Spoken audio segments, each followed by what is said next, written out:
লক্ষ্মী, তুই এত ভালো। দেখ, আজ তোর জন্য আমি কচি কচি ঘাস এনেছি, তাড়াতাড়ি খেয়ে নে। তোর দুধ বিক্রি করেই তো মা আমার জন্য নতুন খাতা কিনবে। শুধু খাতা কেন, তোর বন্ধু লক্ষ্মী ভালো করে দুধ দিলেই তো আমরা 3 বেলা পেট পুরে খেতে পাই। ও তো শুধু আমাদের গাভী নয়, ও আমাদের ঘরের লক্ষ্মী। প্রতিদিন সকালে রাহেলা লক্ষ্মীর দুধ দইয়ে যা পেত তার কিছু অংশ টুনির জন্য রেখে বাকিটা বাজারে বিক্রি করে কোনো মতে তাদের সংসার চলত। অভাব ছিল, কিন্তু তাদের ছোট্ট পৃথিবীতে সুখের অভাব ছিল না। কিন্তু সেই সুখের দিনগুলো যেন এক ঝটকায় হারিয়ে গেল। সে বছর আষাঢ় শ্রাবণ মাসে এক ফোঁটাও বৃষ্টি হলো না। সবুজ মাঠগুলো ধীরে ধীরে হলদে হয়ে গেল, তারপর শুকিয়ে ফেটে চৌচির হয়ে গেল।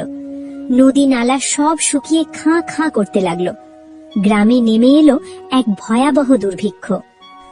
ঘরে তো একটা চালও নেই টুনি, আজ কি রান্না করব? লক্ষ্মীও বেচারি 3 দিন ধরে শুধু শুকনো খড় ছাড়া কিছুই খায়নি। দেখ, ওর শরীরটা কেমন শুকিয়ে কাঠ হয়ে গেছে। দুধ দেওয়াও প্রায় বন্ধ করে দিয়েছে। মা, লক্ষ্মী কি না খেয়ে মরে যাবে? ওর চোখ দুটো দেখো কেমন ছলছল করছে। ও মনে হয় খুব কষ্ট পাচ্ছে।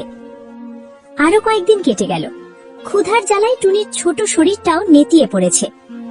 একদিন রাতে যখন টুনি ক্ষুধায় ছটফট করতে করতে ঘুমিয়ে পড়েছে, রাহেলা তার মেয়ের শুকনো মুখের দিকে তাকিয়ে এক হৃদয় বিদারক সিদ্ধান্ত নিল। মাফ করে দিস লক্ষ্মী, আমার টুনির মুখ চেয়ে আমি আজ তোকে পরের হাতে তুলে দিতে বাধ্য হচ্ছি। তুই না থাকলে আমার মেয়েটা যে না খেয়ে মরে যাবে। পরদিন সকালে রাহেলা টুনিকে তার সিদ্ধান্তের কথা জানায়। না মা, তুমি এমন করতে পারো না। লক্ষ্মীকে আমি কিছুতেই বিক্রি করতে দেব না। ও আমাদের বন্ধু, ও না থাকলে আমি বাঁচবো না। কি করব রে মা, আমার কাছে আর কোনো পথ খোলা নেই। লক্ষ্মীকে বিক্রি না করলে যে আমরা সবাই না খেয়ে মরে যাব। কথা দে, তুই আমাকে বাধা দিবি না। টুনির শত কান্না আর আর্তনাদ সেদিন রাহেলার কঠিন মনকে গলাতে পারল না। সে লক্ষ্মীর দড়ি ধরে গ্রামের ধনী ও লোভী মোড়ালের বাড়ির দিকে রওনা দিল। মোড়াল রাহেলার অসহায়ত্বের সুযোগ নিয়ে নামমাত্র দামে লক্ষ্মীকে কিনে নিল। কিন্তু মোড়ালের বাড়িতে লক্ষ্মীর জীবনটা হয়ে উঠল এক নরক যন্ত্রণা। মোড়াল আর তার লোকেরা লক্ষ্মীকে পেট ভরে খেতে দিত না, শুধু শুকনো খড় আর ভাতের মার খেয়ে তাকে থাকতে হতো। কিন্তু দুধ দোয়ানোর সময় তাদের কোনো দয়া মায়া ছিল না। কি রে কসাই গরু, টাকা দিয়ে কিনলাম কি শুধু ঘাস খাওয়ানোর জন্য?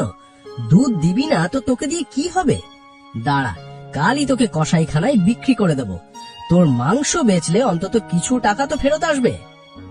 লক্ষ্মী নীরবে সব অত্যাচার সহ্য করত, আর তার চোখ দিয়ে শুধু জল গড়িয়ে পড়ত।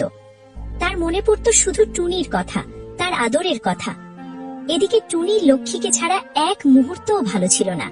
সে ঠিকমতো খেত না, ঘুমাতো না। প্রতি রাতে সে লুকিয়ে লুকিয়ে মোড়ালের বাড়ির কাছে যেত আর পাঁচিলের ফাঁক দিয়ে লক্ষ্মীকে এক নজর দেখার চেষ্টা করত। লক্ষ্মীর কঙ্কালসার শরীর দেখে তার ছোট্ট বুকটা ব্যথায় ফেটে যেত।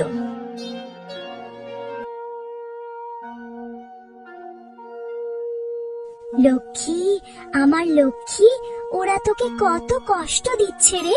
আমি আর তোকে এখানে থাকতে দেব না। তুই আমার সাথে চল, আমরা পালিয়ে যাব। সেই রাতে টুনির গলার স্বর শুনে আর তার হাতের ছোঁয়া পেয়ে মৃতপ্রায় লক্ষ্মীর শরীরে যেন নতুন করে প্রাণের সঞ্চার হলো। সে তার গলার দড়ি ছিঁড়ে ফেলল এবং নিঃশব্দে টুনির পেছন পেছন তাদের পুরনো বাড়ির দিকে রওনা দিল। পরদিন সকালে মোড়াল ঘুম থেকে উঠে দেখে গোয়ালঘর খালি, লক্ষ্মী পালিয়ে গেছে। সে রাগে ক্ষোভে অন্ধ হয়ে তার লোকজন নিয়ে টুনির বাড়ির দিকে ছুটল।